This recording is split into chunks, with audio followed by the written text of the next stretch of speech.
ओम नमः सिद्धेभ्यः।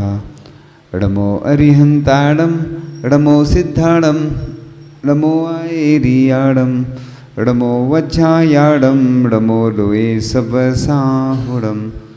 चलते फिरते तीर्थ हैं हरते सब संता, हम तो बस इतना जानते आप सरीखे आप।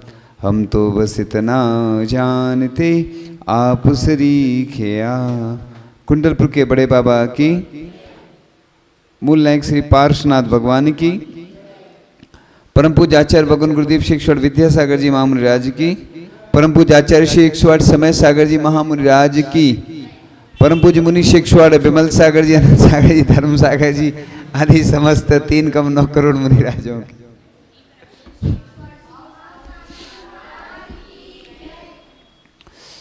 आचार्य भगवान ने जब आशीर्वाद दिया तो लगभग 135 से ज़्यादा गौशालाओं का निर्माण हुआ और आचार्य श्री ने कहा कि जिस दिन गाय को राष्ट्रीय पशु घोषित किया जाएगा और गाय की हत्या पर रोक लगेगी, उस दिन मैं अगर सो रहा भी होऊंगा, मैं सो रहा होऊंगा तो भी आप जगह देना, रात में भी मैं आशीर्वाद दे दूंगा।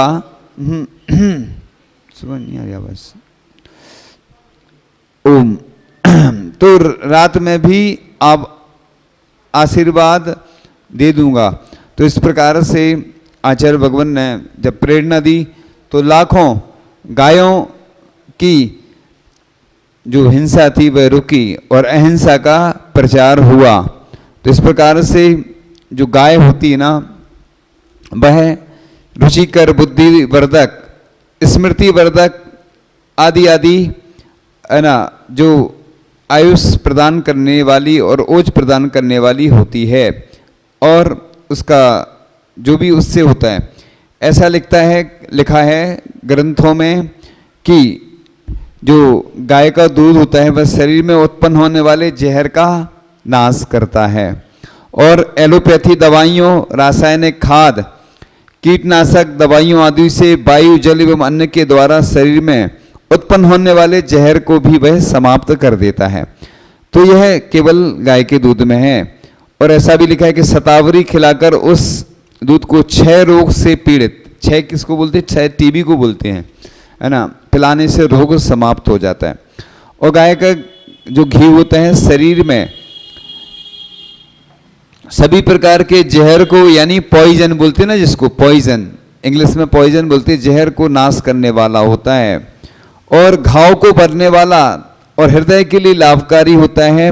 तो ताजा घी अधिक सुगंधित एवं स्वादिष्ट होता है, इसलिए 8 पैरा घी बोलते हैं ना, अष्टपहर वाला घी जो होता है ना, बिल्कुल ताजा ताजा, वो बहुत फायदेमंद। अन्न घी और आयुर्वेद के हिसाब से तो जो जितना पुराना, कई वर्षों पुराना घी भी होता है ना, खाने के लिए नहीं, लगाने आदि के लिए, आयुर्वेद की दृष्टि से बता रहा हूं मैं, है ना, अपनी दृष्टि से नहीं, आयुर्वेद के हिसाब से पुराना जितना होता जाता आंखों आदि में डाला जाता। और इससे कैंसर के विषाणुओं को भी नष्ट करने वाला यह होता है।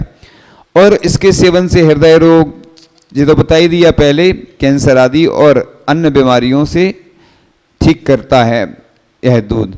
आंखों के दर्द होने पर भी उसकी जो पट्टी रखने से दर्द समाप्त हो जाता है। ये सब गाय के दूध की विशेषताएं बताई जा रही हैं। और वैज्ञानिकों के अनुसार इसमें 8 प्रकार के प्रोटीन, 21 प्रकार के एमिनो एसिड और 11 प्रकार के चर्बी युक्त एसिड, 6 प्रकार के विटामिन, 25 प्रकार के खनिज तत्व आदि आदि होते हैं। और भी सब जो जानकारी है ना, इसमें बहुत सारे विटामिन होते हैं, वो सबको मालूम, यानी 100 से भी ज़्यादा विशेष पदार्थ होते हैं। इसलिए वैसे अन्य दूध को मना नहीं है, लेकिन देखो सबसे अच्छा होता है, वो हल्का होता है, सुपाच्य होता है। गाय का घी भी बहुत हल्का होता है। और अभी बताया जा रहा, उसकी महिमा बताई जा रही है कि किससे आप इससे गाय का पालन करें, उसकी रक्षा करें, उससे आपको भी फायदा है और उसका भी फायदा है। इसलिए विज्ञान के अनुसार भी समस्त जो इसमें पदार्थ होते हैं बहुत सारे, ऐसा भी लिखा है कि गाय का घी का दीपक जलाने से वातावरण की अशुद्धि दूर होकर वायुमंडल शुद्ध एवं पवित्र बनता है। पहले मंदिरों आदि में गाय का घी का दीपक जलाते, बाद में फिर तेल आदि का प्रयोग करना। दीपावली पे भी कई लोग तो घी का ही उपयोग करते हैं, इसलिए मंदिर में जो अच्छे कार्य होते हैं ना, उसमें गाय का घी का दीपक जलाया जाता है। तो इस प्रकार से काली गाय जब संग में थे तभी से हमें मालूम है कि बहुत उसका दूध घी आदि बहुत फायदेमंद होता है। काली गाय का, श्यामा बोलते हैं उसको, है ना, श्यामा गाय। उससे त्रिदोष नाशक होता है, वात पित्त और कफ। और इस प्रकार से जो शाम को जंगल से चरकर आती है गाय, उसका दूध सुबह के दूध से हल्का होता है, शाम को आती है जो, और उससे कोलेस्ट्रॉल की वृद्धि नहीं होती है गाय के दूध से, बल्कि हृदय एवं रक्त प्रवाह में आने वाली बाधाओं को दूर करता है। और जलोदर होता है ना, एक रोग होता है जलोदर, उसके रोगी को वह पानी पीना सख्त मना है, लेकिन वह सिर्फ गाय का दूध पीकर रहे तो रोग में सुधार होता है। और गाय की रीढ़ होती है ना, रीढ़ गाय की, उसमें सूर्य केतु नामक नाड़ी होती है। इसमें एक और याद आ गई मुझे बात कि जो गाय होती है ना, जहां पर गाय सींग से आपको दिख जाए खोदते हुए गाय, है ना, गाय सींग, हाँ, मिट्टी में, तो समझ लेना वो वहां उसकी वो जो भूमि है बहुत एनर्जी वाली होती है। हम बीनावारा में जब सुबह सुबह जाते थे तो देखते थे इस स्थान पर गाय ऐसा करती थी, तो ये लिखा है। ऐसे ही सूर्य के प्रकाश में जागृत होती है, इसलिए गाय सूर्य के प्रकाश में रहना पसंद करती है। और सूर्य केतु नाड़ी के जागृत होने से स्वर्ण के रंग का वह एक पदार्थ छोड़ती है। इसी कारण गाय के दूध का रंग कैसा होता है?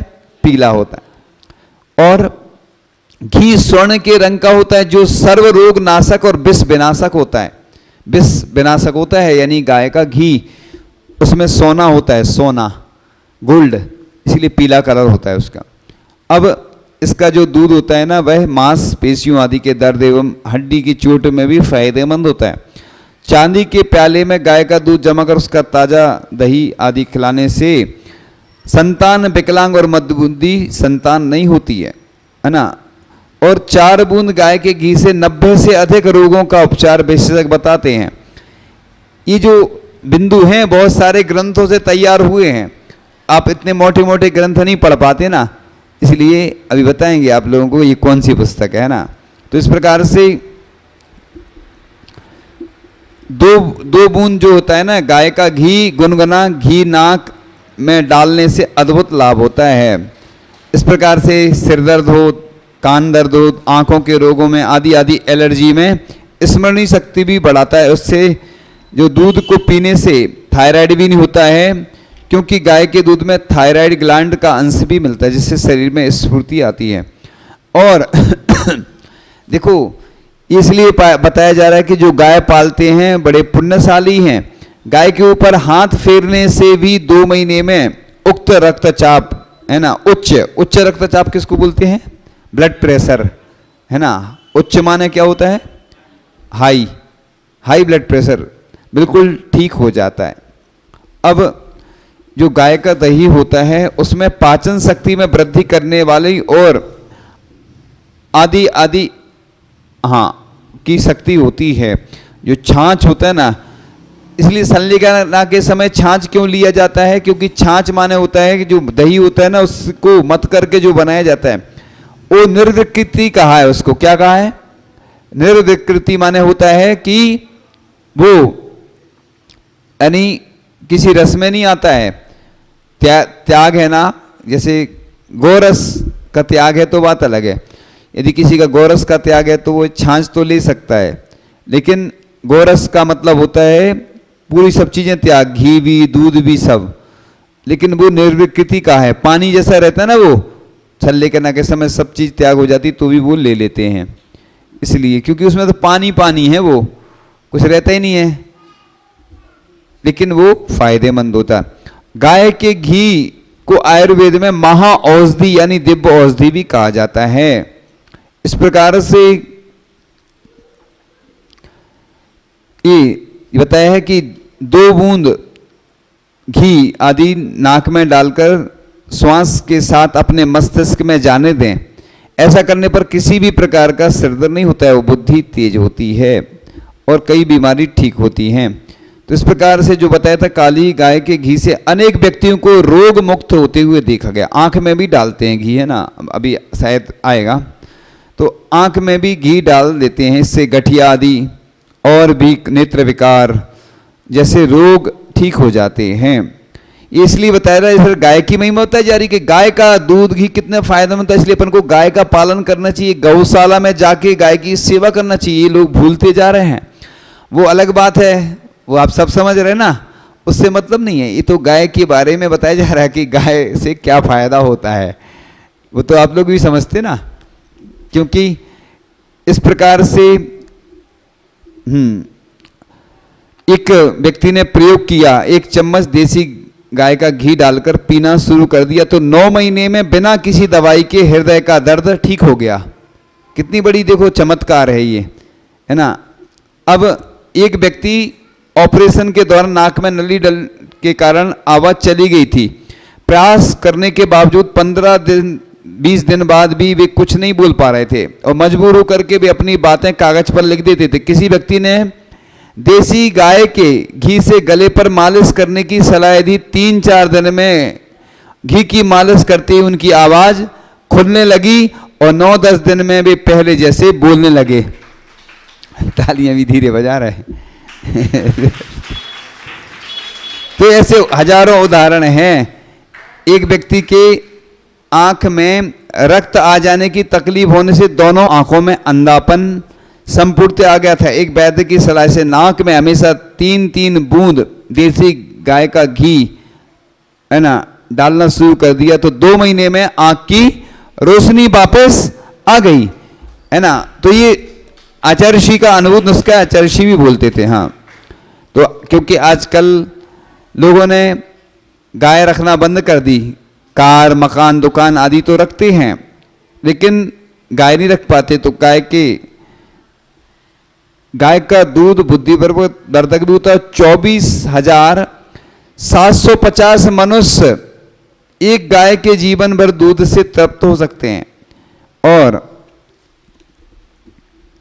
इससे ओजोन की जो परत है उसमें भी लाभ होता है। और ऐसा भी वैज्ञानिकों ने सिद्ध किया है, गाय और बछड़े के रवाने की आवाज से मनुष्य की अनेक मानसिक विकृतियां तथा रोग अपने आप नष्ट हो जाते हैं। और इससे गाय के जो गोबर आदि से भी, है ना, लीपते थे ना पहले, जो उससे कीटाणु आदि नहीं होते हैं। इस प्रकार से देखो बहुत अच्छे छोटे छोटे बिंदु हैं कि गाय ही देश का परम मंगलायन है, भारत का जीवन है। जगत में गौ गौरव के साथ जीती रहे, यह गौ सेवा राष्ट्रीय धर्म है। क्या हम इससे विमुख होते जा रहे हैं? पहले वह एक सदस्य मानी जाती थी, इसलिए सूतक भी लगता है उसका, और उधर की एनर्जी भी बहुत अच्छी रहती थी, वास्तु दोष भी दूर हो जाते थे। इसीलिए उसकी रक्षा अपनी रक्षा है। गाय मनुष्य की दाय है। भारत का गौधन एक महान राष्ट्रीय निधि है और गौ से प्रेय और श्रेय की प्राप्ति होती है। गौधन भारतीय जीवन का मूलाधार है, परम अध्यात्म के प्रतीक गाय है और गौ माता भारत की आत्मा है। गाय धरती के लिए वरदान है। गौ भारतीय संस्कृति का मेरुदंड है, संसार की श्रेष्ठतम पवित्र वस्तु है और भक्ति मुक्ति और शक्ति का स्रोत है गौ सेवा। सच्ची सुख शांति का मूल उपाय गौ सेवा है और जो गौ सेवा नहीं करता वह श्री बहीन है। श्री माने होता है लक्ष्मी, है ना। या श्री सा गौ, एक धबला जय धबला पुस्तक में आया था, जय धबला या धबला पुस्तक में, कि संसार में यदि दुनिया में कोई संपदा है तो वो क्या है? गाय है। सबसे बड़ी संपदा है जिसके पास गाय है। आजकल क्या लोगों को लगता है कि कौन सेवा करे, क्योंकि बूढ़े माता पिता हो जाते तो उनकी सेवा नहीं करते। इसी प्रकार गाय की कौन कर रहा है आज के काल में, क्योंकि रेडीमेड जमाना है, सब चीज, है ना, पैकिंग में आने लगी है, तो इसलिए लोगों को दिखता है बस। इसलिए राष्ट्रीय विकास में गौवंश का महत्वपूर्ण योगदान है और आयुर्वेदिक, धार्मिक, वैज्ञानिक, आर्थिक लाभ होते हैं गाय पालन से। इसलिए सभी धर्मों में ये भारत का राष्ट्रीय पेय है। सुबह से लोग चाय पीते हैं, लेकिन जो दूध पीते हैं बड़े पुण्यशाली हैं, भाग्यशाली हैं, सौभाग्यशाली हैं, क्योंकि जो चाय पीते हैं वो विदेशी संस्कृति के समर्थक हैं। लेकिन साधु संत भी गाय का दूध पीते हैं, और जो बच्चों को पिलाया जाता है शुरू से ही माँ का दूध पिलाया जाता है, और गाय माँ होती है। इसलिए पहली रोटी किसकी होती है? गाय की होती है। सबसे पहले गाय की रोटी, गाय को एक रोटी जो पहली निकालते हैं ना, जो बनती है, वो गाय का हिस्सा होती है। पूरे भारत में एक ऐसी व्यवस्था होना चाहिए मंदिरों आदि में, संस्थाओं में, कि एक स्थान रख के निश्चित, और जो बचा हुआ भोजन है वो गायों के लिए भेजना चाहिए, है ना। इससे क्या होगा कि उन गायों की रक्षा होगी, उनके लिए भोजन मिलेगा, उसके प्रति हमारी आस्था जागृत होगी। तो इस प्रकार से गौ के बिना घर बंधु सून है, गाय बिना ताज की महारानी है। मानव उन्नति गौरक्षा पर ही निर्भर है। गाय सुख समृद्धि की जननी है, दम है जब तक दया करो। तो जिसके पास प्राचीन काल में ज्यादा गायें होती थी वह संपत्तिशाली माना जाता था। धार्मिक एवं पारमार्थिक दृष्टि से भी प्रति घर में गाय अवश्य पहले रखी जाती थी। अगर आज नहीं रख पाते हैं तो एक समूह बनाकर, छोटे स्थान बनाकर शहरों में, नगरों में बना सकते हैं, जहाँ पर गौशालाएं हैं वहाँ पर भी ऐसी गायों को रखें। अपन इधर उधर से दूध लेते हैं, वो मिलावटी दूध मिलता है, कैसा मिलता है, तो कम से कम उधर व्यवस्था तो हो सकेगी, दूध मिलेगा शुद्ध, और उन गायों का भी पालन होगा। गौशालाओं में भी दुधारू गाय रखी जाएं, जिससे कि वो अच्छी व्यवस्था बन सके। तो धार्मिक एवं पारमार्थिक दृष्टि से भी प्रति घर में तो गाय रखना चाहिए। कोढ़ आदि महारोगों के लिए गाय का दूध एकमात्र अनुभव सिद्ध औषध है।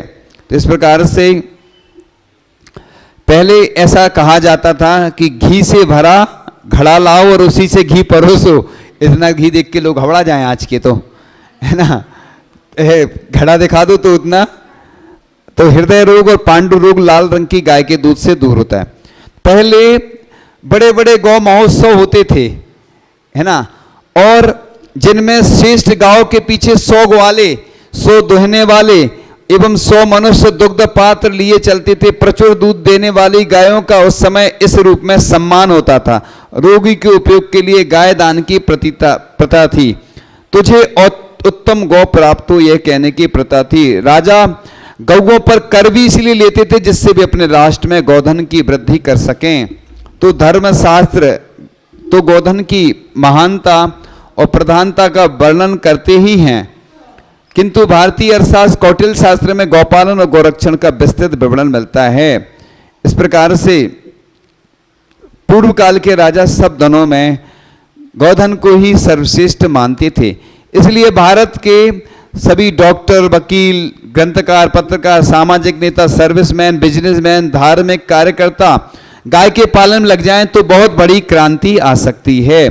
तो क्योंकि अब गाय का दूध होता है जन्मे हुए बच्चे से लेकर मरण पर्यंत तक, है ना, रोगी के लिए बहुत उपयोगी होता है। इस प्रकार से गाय के दूध के बराबर बलशाली और हितकारी कोई भी अन्य पदार्थ इस संसार में नहीं है। इस प्रकार से आज भी हम अपने देश को खुशहाल व्यक्ति जो होता है ना, बाजार से दूध खरीदने के पहले अपनी ही एक अथवा अनेक गायें रखे, चाहे इसमें कुछ अधिक खर्च करना पड़े। तो इस प्रकार से गायें नित्य सुरभि हैं, उनके अंग से गुग्गल की सुगंध निकला करती है। जो लोग दूध देने वाली गाय का दान करते हैं वे अपने समस्त संकटों और पापों से पार हो जाते हैं।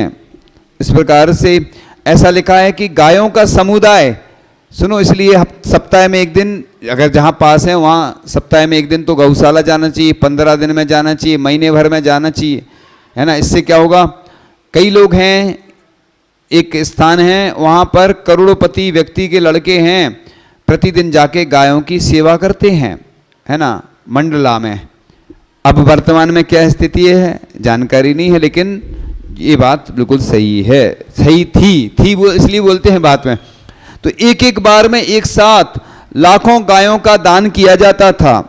इस प्रकार भगवान श्री राम ने 10 सहस्र करोड़ 1 खरब गायें विद्वानों को विधि पूर्वक दान दी थी, ऐसा वाल्मीकि रामायण में उल्लेख आता है। कितनी? 1 खरब गायें दान दी थी। हाँ, श्री कृष्ण प्रतिदिन 13,084 गायें दान करते थे, ऐसा मिलता है।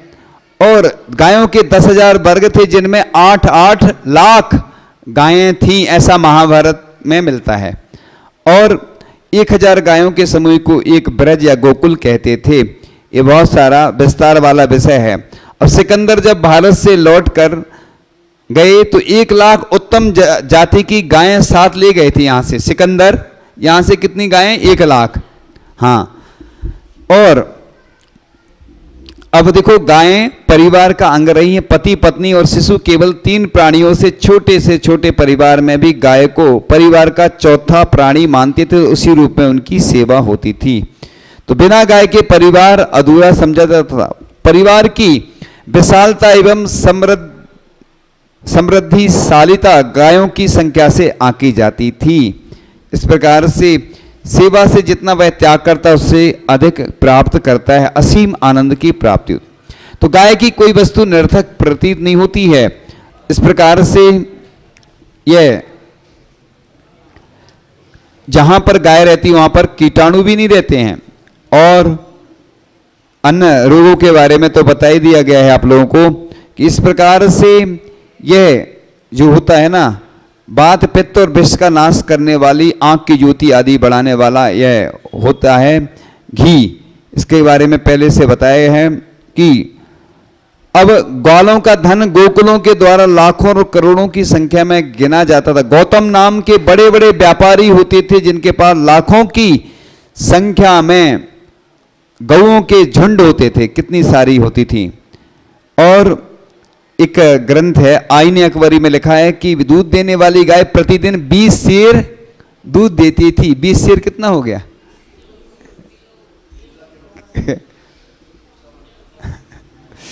तो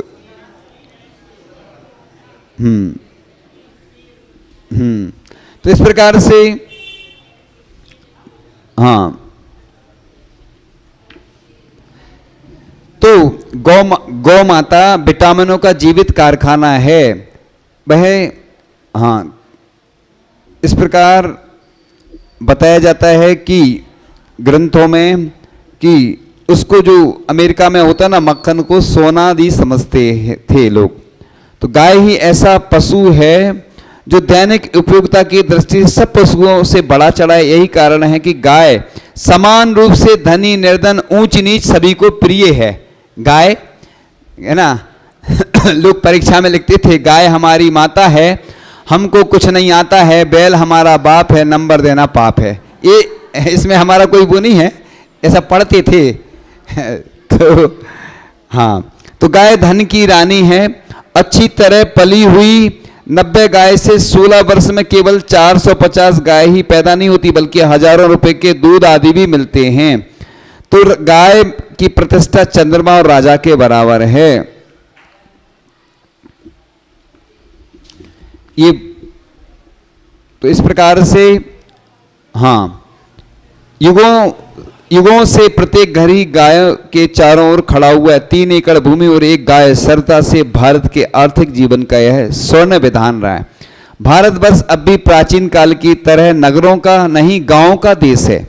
भारत का राष्ट्र अब भी गांव और झोपड़ी में बसता है। ये बहुत सारे कोटेशन है, वाक्य हैं जो बड़े बड़े पुस्तकों से ग्रंथों से लिए गए हैं। यानी दुनिया का सर्वश्रेष्ठ संकलन है ये। और अभी आगामी दिनों में बस आप लोगों को मिलेगा, ये अभी तो है अपने पास है हाँ, बहुत व्यवस्थित। तो गौदान सच्चा व श्रेष्ठ सर्वश्रेष्ठ दान माना गया है। इस प्रकार से गौपालकों का जीवन शांति एवं सभ्यता से ओतप्रोत है। गाय शांति, चातुर एवं समन्वय की प्रतिमूर्ति है, अहिंसा की प्रतीक है। इसलिए अपन इसको 9 लाख गायों के अधिष्ठाता एक एक व्यक्ति नंद और उपनंद की कथाएं तो इस समय केवल इतिवृत्त की सामग्री रह गई हैं। गाय किसी भी देश के आरोग्य और आबादी का सबसे अधिक विश्वसनीय मानक यंत्र बैरोमीटर है। ये इतने सारे हैं गाय को क्या कहा है कि मिल्क मोनो ट्रैक्टर कहें तो अतिशयोक्ति नहीं होती, यानी गाय जैसी अद्भुत चमत्कार दिखाने वाली और कौन हो सकती है। जब आचार्य जी के पास बहुत सारे ग्रंथ आते थे तो हम उनमें से छांट छांट के ये तैयार करते थे, आचार्य जी को सुनाते थे, है ना। इसलिए आचार्य जी का ये प्रिय है ना। आचार्य जी ने इन सबको सुना है, पढ़ा है। तो इस प्रकार से गाय मनुष्य की बंधु है, मनुष्य गायों के बंधु। जिस घर में गाय नहीं वह घर बंधु शून्य है, ऐसा पद्म पुराण में लिखा है। हिंदू ग्रंथ है जो पद्म पुराण, एक हिंदू ग्रंथ भी है। और गौ का स्थान मांगलिक समझा जाता है। और गायों को दुहने में जिस कोमल एवं सहिष्णु व्यवहार की अपेक्षा होती है उसकी आशा स्त्रियों से ही की जाती है। और सामूहिक तौर पर गाय का पालन किया जाए तभी सभी मुसीबतों से हम पार कर सकते हैं। तो गौ रक्षा इस देश के नर नारी सबके लिए बड़ा भारी कर्तव्य है। दूध घी पर ही भारतवासियों का जीवन निर्भर है। जब से गाय बैल बड़ी निष्ठुरता से मारे जाने लगे तब से हमें चिंता हुई कि हमारे बच्चे कैसे जिएंगे। इस प्रकार से बहुत सारा विषय है अभी आगे और आने वाला है ये विषय। इस प्रकार से आगे इसका सेकंड पार्ट कब आएगा अभी आगे जानकारी मिलेगी। ठीक है ना, अभी इतना ही रखते हैं, फिर आगे का। ठीक है, आ जाओ नए अध्यक्ष जी, आ जाओ। आज नए अध्यक्ष बन गए, उनका कौन करेगा। आ जाओ चंदू के पापा, आ जाओ चंदू के पापा। चंद्र कुमार कौन है वो पीछे बैठे। अभी बाद में अभी रुक जाओ, क्या 2 मिनट रुक जाओ, क्या ना अभी 2 मिनट बैठ जाओ, अभी शांति से बैठ जाओ 2 मिनट। आ जाओ अंदर कुछ चल। स्मृति चिन्ह उठा दो पीछे से, स्वागत करो ना अध्यक्ष का। आज नया बनी पीछे से वो 26 मान पीछे लिखाओ स्मृति चिन्ह, समझ नहीं पा रहे क्या। चलो रख दो, साइड में रख दो, भाई रख दो, ऊपर कर रखो बस। चलो हाँ चलो ठीक। चलो ऐसे नहीं, ऊपर करो थोड़े से ऊपर, ऐसा एकदम नीचे भी नहीं करना है, और ऊपर करो थोड़ा सा ऊपर बस। ठीक है, अब कौन बचा है। लक्खू नहीं मिली। हाँ हाँ चलो लक्खू को बुला लो, लक्खू को बनाते जाओ, तुम बना लो मोबाइल से बना लो, मोबाइल से। चलो देखो, चलो लक्खू ये देखो सामने।